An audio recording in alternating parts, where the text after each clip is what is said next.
Hey, what's going on? Welcome to episode 15 of Man on First podcast with Ryan Sartori and Jack Coachman. And I know I say this every episode that we have a lot to get into, but holy Christ, do we have a lot to get into. This, Jack, was very clearly one of the craziest weeks of sports history that I can remember. I think if you look at the ratings over the last week, my guess for the highest rated live sporting events, they were probably all NBA games, primetime NBA games. And I don't even think we have time to remotely discuss the NBA today because they were just so unimportant. Most watched, least important. Yeah, I mean that's really where we're at right now. We're talking today a new collective bargaining agreement in baseball. So baseball is back, thank God, and finally, we are talking all of the NFL moves that happened over the past week, and we are talking Selection Sunday. It is 6:09 Central Time. We just finished watching the selection show on CBS, not sponsored, but on CBS. Um, and we're ready to rock. And we've got a ton to get into. So let's just get into it. I want it to, though, before we get to the big stuff, I want to go over what I think was one of the coolest stories of the week. So if you're unfamiliar, college softball has a superstar by the name of Jocelyn Allo, and she is a bopper. This girl hits nukes. She plays for Oklahoma, and this past weekend, I guess maybe the tail end of last week, she was sitting at 95 career home runs, which is tied for the collegiate career record for home runs. She was tied with Lauren Chamberlain, who's a name you might remember. Anyway, Alo is from Hawaii. Alo, like I said, plays at Oklahoma. When Alo was a child, she would save up money so that during the winters she could come stateside and play softball in the lower 48, if you will. So she's had this phenomenal career. She's playing at Oklahoma. This past weekend, she gets an opportunity to go with Oklahoma to Hawaii uh, to play softball there. And wouldn't you know it, like I said, she's sitting at 95 home runs. The stadium is packed. Everybody's in there and knows that at any pitch that Jocelyn Allo sees, she could be the new career home run leader in NCAA history. And she did it. She hit number 96 in front of Jack, what I said when we were talking about this, essentially her country. Like her people are there. Her fans are there from Oklahoma and from Hawaii. It means so much, the contextual nature of the home run itself and what was happening at the time. It was maybe one of the more undercovered stories this week, given the enormity of some of the other things that happened, but something that needs to be covered and celebrated because what Jocelyn Allo is doing at Oklahoma is ridiculous. Yeah, and it's the same feel good story that you see at every level of sports, right? You see it in high school sports, college sports, professional, global. Like there is instinctively a want to see people succeed on what's a local level, right? Like you love when a Chicago player gets drafted to a Chicago team. Like when Io DeSumo went to the Chicago Bulls, I'm like, that's awesome because everyone who already supported him is going to get to continue to support him from such close proximity. And when you look at a place like Hawaii, it's not that there's any, actual political difference or anything that truly separates them other than just a geographical boundary. I mean, there's been stories in the past of how difficult it can be with teams traveling to and from any Hawaii event, with the Rainbow Warriors being in major NCAA conferences, that to get that opportunity with a high profile program like Oklahoma in front of, again, the people who already were going to support you wherever you went, that's the sort of feel good thing that it's not rare in sports, but I think it's always cherished. It is, and that is what we were conversing about in our pre-show meeting. Is just it's the theater of sports is something that you can't write. You can try as hard as you want. You can try to write the most feel good story, but it will always feel different when it's the real thing. When it's this story with Jocelyn Allo, hitting 96 her 96th home run in Hawaii, where she grew up, and fought so hard to become who she was as a person and as a softball player. My runner-up is quick, and then we'll get into the big stuff. Max Crosby this week signed a 4-year contract extension with the Oakland Raiders for $98.98 million, 98 being his jersey number. But even more significant than that, he signed the extension on the 2-year anniversary of his sobriety date, which I Wow. thought was awesome. Yeah. Well, and it sounds, when you're putting out big numbers like that, it sounds almost unhuman, like for regular folks. But that is a humanizing thing. There are things that matter to these athletes that are not just the sport and the paycheck. Like, I want this date to continue to be significant to me, even if it means it's significant for an additional reason. Like, again, it's just the humanity of sports. You called it the theater of sports. That's what I've always appreciated, is everything that you see in the world exists somewhere in sports, and everything that you see in sports exists somewhere else in the world too. And every now and then you get things that kind of slap you in the face and remind you, oh yeah, that's true. I don't even have to dig that deep. Yeah, and it's usually sitting right there for you to discover. Feel good, and we even mentioned sometimes the bad in sports show itself too, just like in the real world. But for today, we're focused on the good stuff. A lot of good And, stuff today. and let's get into the big hitters. We're going to start off with what I've been chronicling on this podcast even since your birth on the show, and something that we've been covering the past month is the collective bargaining agreement that was holding up an MLB season. The 99-day lockout is over. There is an agreement in place for the next 5 seasons with some major changes coming to the game itself, some financial principles, and some other scheduling things as well. And I guess the only way that I can do it is list them off, Jack. And maybe if you hear something that you're like, that's super important, and we'll stop and talk about it. But this was the longest lockout in MLB history. It was the second longest work stoppage in baseball's history. The first being the strike shortened season of '94 that turned into a strike that canceled over 200 games. It's crazy that this was the second longest work stoppage and not a single game will be affected. 162 games will be played this year. The 9 that were affected by the canceled games from Rob Manfred will be made up in full 9-inning doubleheaders during the course of the season. That being said, 7-inning doubleheaders are gone, and so too is the ghost runner on second base during extra innings.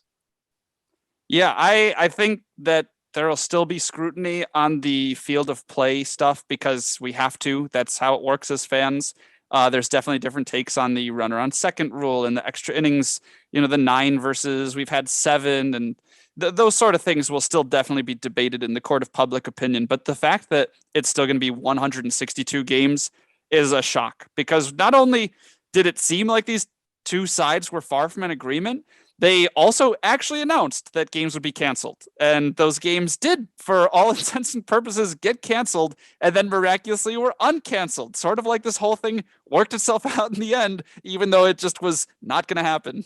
It's hilarious to me to think about how arbitrary this whole thing was, right? There were so many deadlines that were set and then extended, and there were games that were canceled and then they weren't canceled.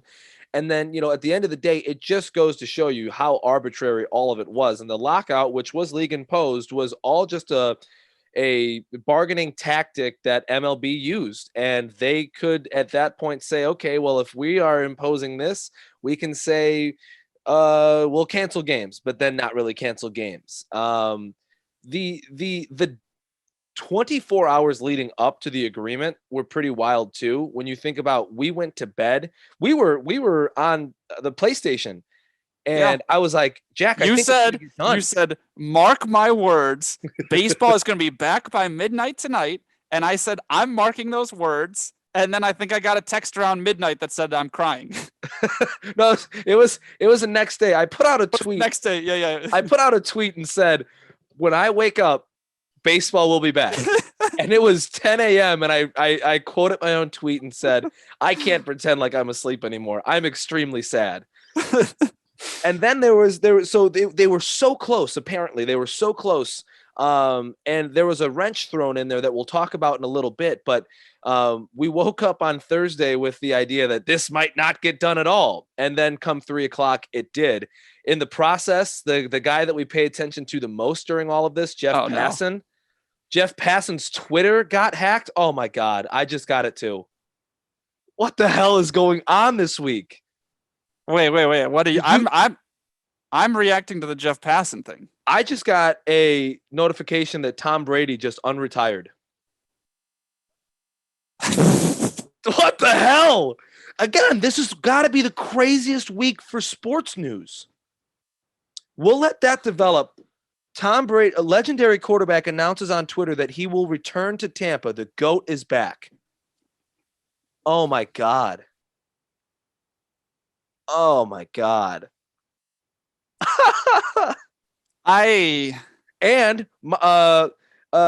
Michael Gallup is returning to to Dallas on a 5-year deal worth $62 million. The things that happen when you put your phone on silent. I was going to say my phone's on do not disturb, so I didn't even catch that. I was just remembering the Jeff Passan thing, and I'm like, dude, that was like in the midst of all the MLB chaos that was going on, to then have this NFT troll sneak into probably the most important Twitter account in the MLB outside of maybe at MLB. Yeah. That was a mess, but no, it didn't matter. This goes to show it does not matter if we were to record this podcast today, yesterday, the day before, like there just was not a time where you were safe from headlines. So Tom Brady, I guess that'll come.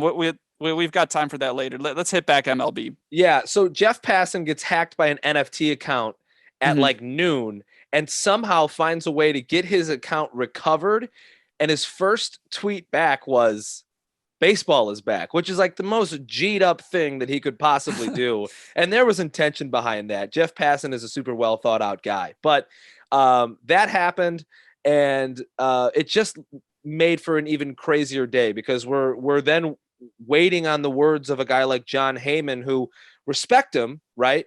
But John Heyman is a mouthpiece of the owners. And then Bob Nightingale, who, while he did have a tremendous day in bargaining 2 weeks ago, you can't always trust Bob Nightingale either. So like the guy that we look to most got hacked by an NFT account, and we were all kind of like, what's actually happening here? So that was crazy. But let's get into some of those big time changes, right? We talked about the 9-inning doubleheaders are back. We talked about the fact that the runner on second base in extra innings is gone.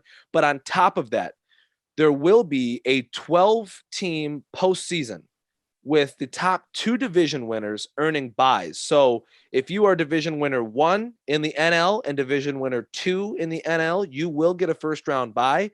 The third division winner, so basically the worst of the division winners, will play one of the wild card teams. Yeah, this is going to be essentially what the NFL postseason was a few years ago. Correct. With 6 teams in, you just have a regular bracket with the 2 bye spots. The only difference being that with 3 divisions, you're going to have 3 wild card teams, right?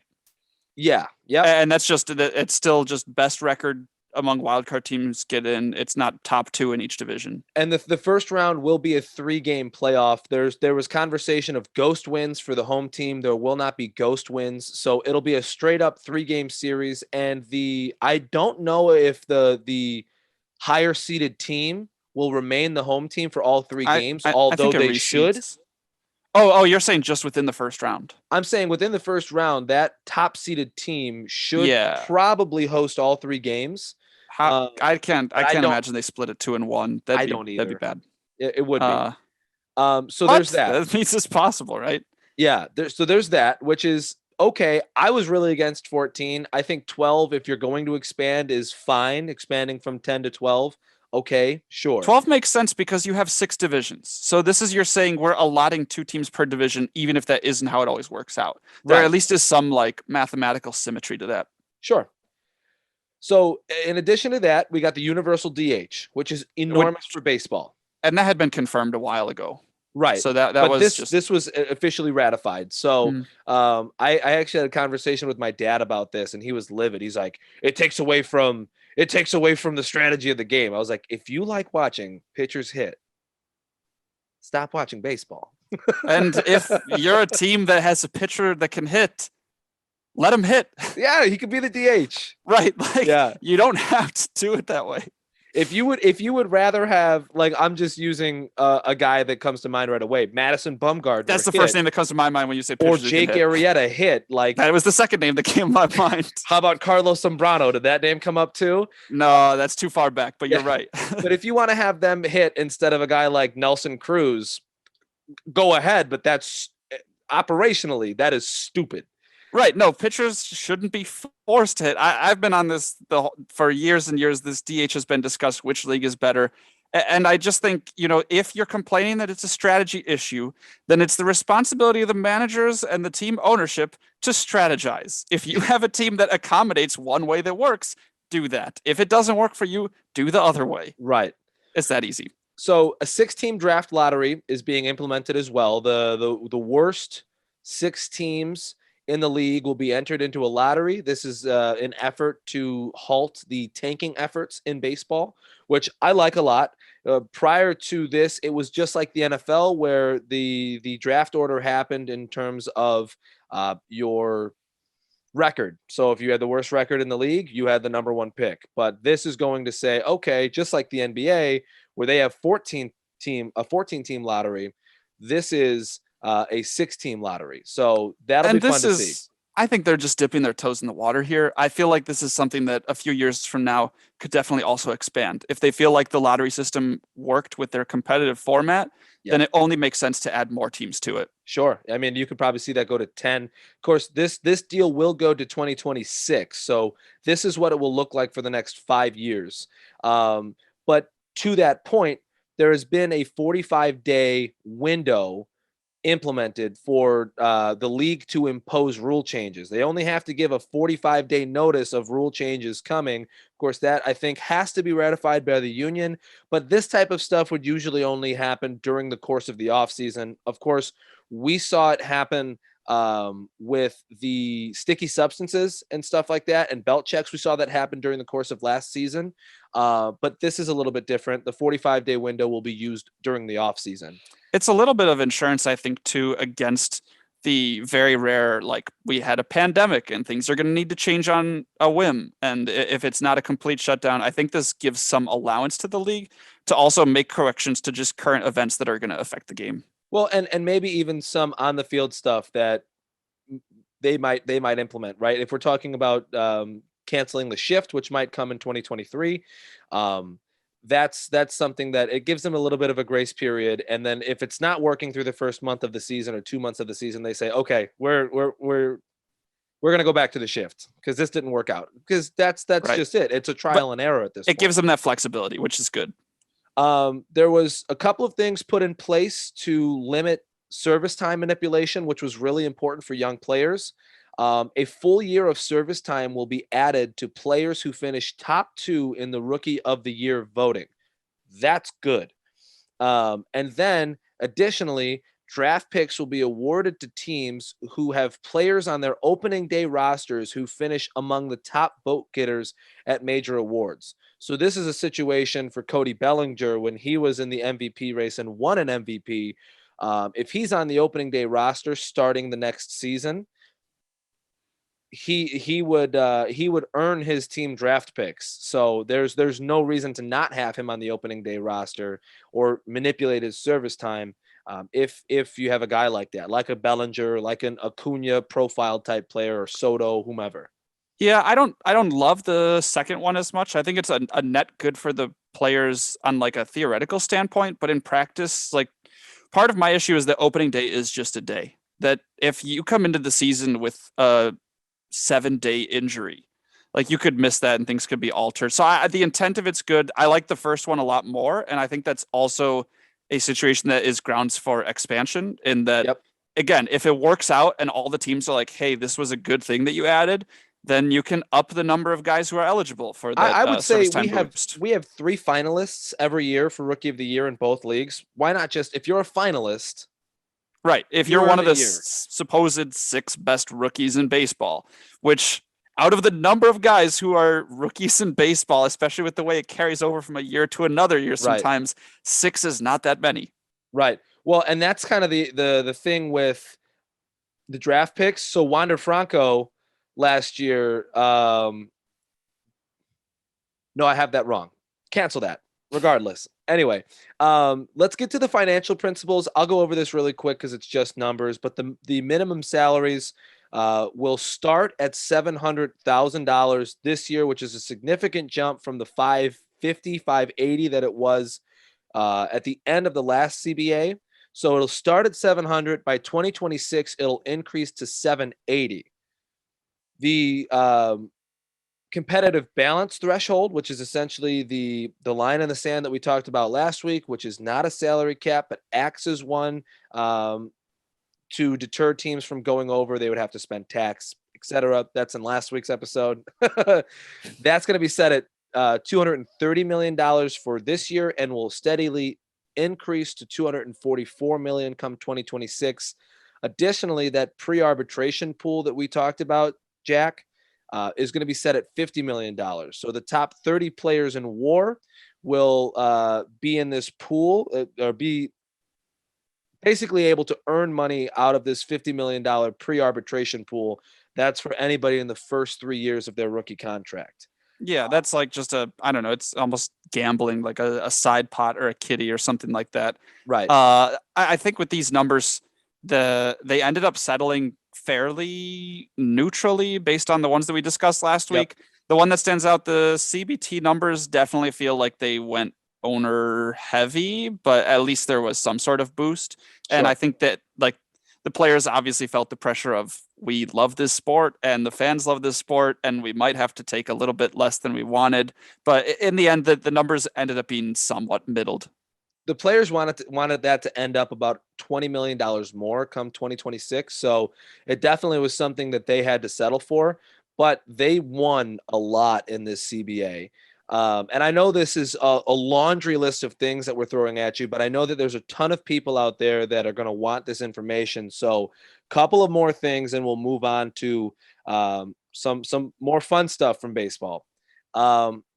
There will be advertising coming to jerseys and helmets in Major League Baseball soon. I don't know when the implementation window is, but it's coming. Just like in the NBA where they have the small logos on the jerseys, it's coming to MLB.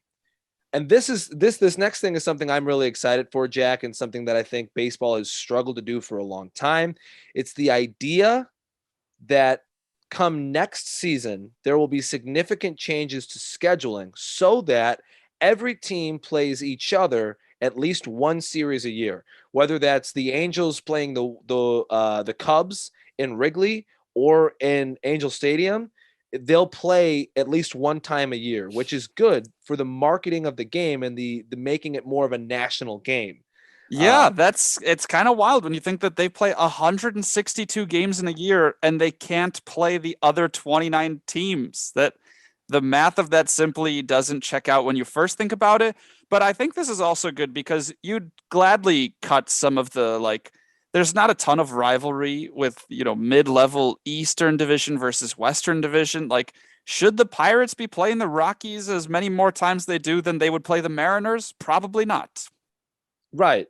Well, and when you talk about the separate leagues and how that plays out in the playoffs, like I get it, but like this is something that is good for the marketing of the game. You Yes. play your division opponents 19 times a year. That's overkill. And you play you play each National League team home and away. So anywhere between 6 to 7 games between home and away splits. I like that a lot. There's also going to be tours, which is basically the same way that the NFL plays in London every year. The MLB is committing to having games played in different countries from here Kind on of out. makes sense. Yeah. There aren't like the NFL does not have a version of uh World Series that isn't MLB, right? Like we have the Little League World Series where you see kids from around the world playing, and you have such a huge international player pool that it makes sense. Why don't we had the Mariners were in Japan, I remember a few years ago. Mariners And they A's didn't started promote the it at all. season. It was like the Yeah. first game of the season in Japan, and nobody knew about it. And it took place like a few days before the rest of the league started, I think. Yep. I remember watching it and being like, wait, why is there one game on today? And then it was the super cool thing because when you think of why would the Mariners be in Japan, you're like, oh, Ichiro's one of the greatest baseball players of the 21st century. And when Japanese players make the leap from Japan to America, Seattle's like not that far Geographically away. very Right. close. Yeah. Yeah. So it's good. I mean, hopefully they do hit some good like Latin American venues. Again, East Asia is another area where it just makes sense. Why is baseball not being played there more often, especially when you have so many games in so many days? So then the last thing that we'll talk about, and then we're on to fun stuff, is the reason that Wednesday night of this last week that the CBA got caught up is this idea of an international player draft. Now, that conversation is not over, and it will be tabled with a deadline of July 25th, which is right before the trade deadline, and I think is right after the All-Star break. If this isn't settled by that date, it could lead to another work stoppage, but I have full faith that it will get done. But here's kind of the lowdown on the international draft. As it stands, international players are signed with international player money. It's a pool of money. Each team is allotted X amount of money, and they are allowed to take that money and make the best offer that they can to whichever international free agents that they would like. That's how the Nationals got Juan Soto. That's how the White Sox got Luis Robert, etc. At the same time, for amateur players in America, college baseball players, there is a amateur player draft where those players can be selected. And then if they don't like the money that they're given after being selected, they can defer and say, no, I'm good, and go back to college. So that's how it currently happens. What MLB is proposing is that we keep the amateur player draft, but then we also institutionalize a international draft for players not in America.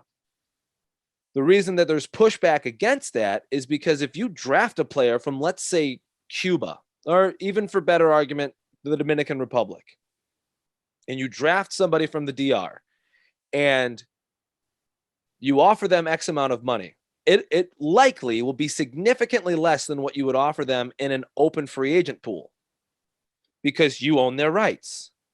Now, for a player from the Dominican Republic, they really don't have the power to say, no, I'm good. I'm going to wait till next year to be drafted, and I'm going to go back to the DR. It really sets up a situation where MLB teams can prey on these guys and offer them significantly less money because they know they hold the power in that situation.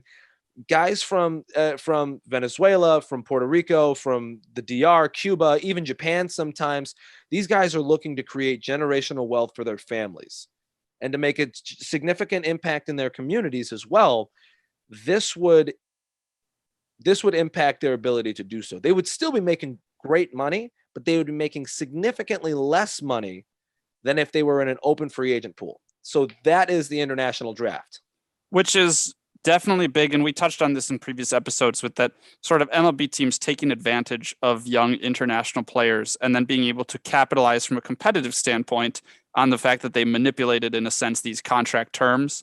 So I like the idea that this is going to be more balanced for more players again, which I think is one of the issues that you sometimes face in any major sports league when they do a collective bargaining, is who really is dictating the terms of this. Sometimes it's the star players and sometimes it's all of the players. And this feels like one of those things that really helps.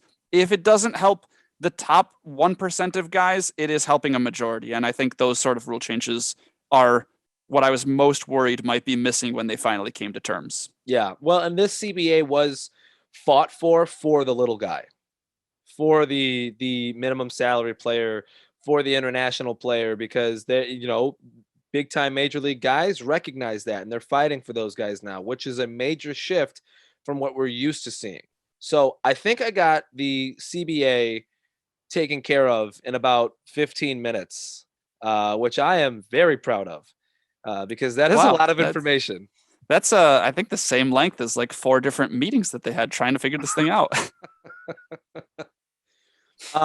So now with the CBA in place, the lockout is over. Free agency has begun once The again. floodgates opened, man. Yeah, and I have to say the first big deal off the board was Carlos Rodon to the Giants on essentially a 1-year deal where he's going to be making, I think, $22 million, which is Yeah, it was listed as 2 for 44, but it's got that like flex option.